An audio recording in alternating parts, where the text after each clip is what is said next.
Blue economy 2.0 के लिए जलवायु के अनुकूल कार्यकलापों को बढ़ावा देने के लिए एकीकृत और बहुविषयक दृष्टिकोण के साथ पुनः स्थापन एवं अनुकूलन उपायों और तटीय एक्वाकल्चर और मारीकल्चर की एक योजना शुरू की जाएगी। पर्यटन केंद्रों का व्यापक विकास। 60 स्थानों में जो G20 बैठकों के सफल आयोजन ने दुनिया भर के लोगों के समक्ष भारत की विविधता प्रस्तुत की है। हमारी आर्थिक ताकत ने हमारे देश को बिजनेस और कॉन्फ्रेंस टूरिज्म के लिए एक आकर्षक गंतव्य स्थान बना दिया है। हमारा मध्यम वर्ग भी अब पर्यटन करने और नए नए स्थानों के बारे में जानने की इच्छा रखता है। पर्यटन में, जिसमें अध्यात्म पर्यटन भी शामिल है, स्थानीय उद्यमिता के लिए अपार अवसर है। राज्यों को प्रतिष्ठित पर्यटक केंद्रों का संपूर्ण विकास शुरू करने, उनकी वैश्विक पैमाने पर ब्रांडिंग और मार्केटिंग करने के लिए प्रोत्साहित किया जाएगा। पर्यटक केंद्रों को वहां उपलब्ध सुविधाओं और सेवाओं की गुणवत्ता के आधार पर रेटिंग देने हेतु एक फ्रेमवर्क बनाया जाएगा। ऐसे कार्यकलापों का वित्त पोषण करने के लिए राज्यों को मैचिंग आधार पर ब्याज मुक्त दीर्घावधि ऋण दिया जाएगा। घरेलू पर्यटन के प्रति लोगों के बढ़ते उत्साह पर खरा उतरने के लिए माननीय अध्यक्ष महोदय, लक्षद्वीप सहित हमारे द्वीप समूह में पत्तन संपर्क, पर्यटन अवसंरचना और सुख सुविधाओं हेतु परियोजनाएं शुरू की जाएंगी।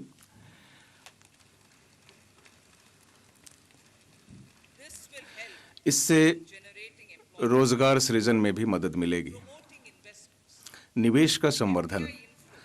2014 से लेकर 2023 के दौरान एफडीआई अंतर प्रवाह 596 बिलियन अमेरिकी डॉलर रहा था, जो इसे एफडीआई का स्वर्णिम युग बनाता है, जो कि 2005 से 14 के दौरान हुए एफडीआई अंतर प्रवाह से 2 गुना है। संधारणीय विदेशी निवेश को प्रोत्साहित करने के लिए हम अपने विदेशी साझेदारों के साथ प्रथम विकसित भारत की भावना से द्विपक्षीय निवेश संधियों पर वार्ता कर रहे हैं।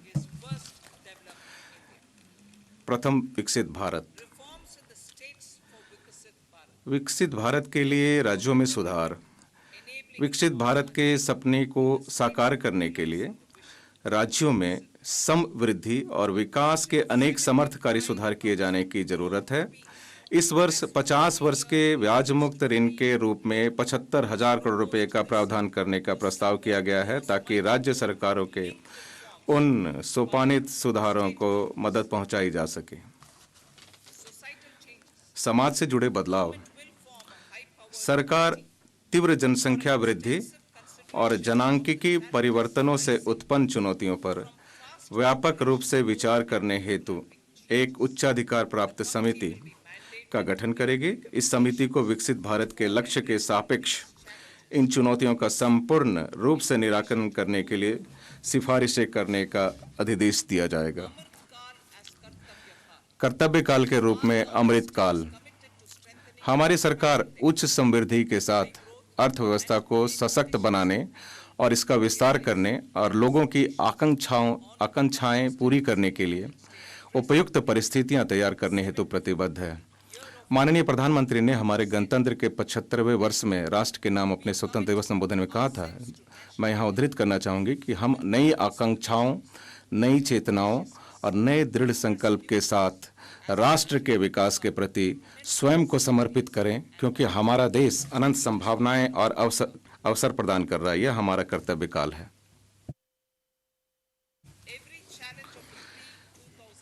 हमारे आर्थिक प्रबंधन और शासन के बल पर हम वर्ष 2014 से पहले के दौर की प्रत्येक चुनौती से उबर गए हैं। इन प्रयासों ने हमारे देश को सतत उच्च समृद्धि के संकल्प पथ पर आगे बढ़ा दिया है।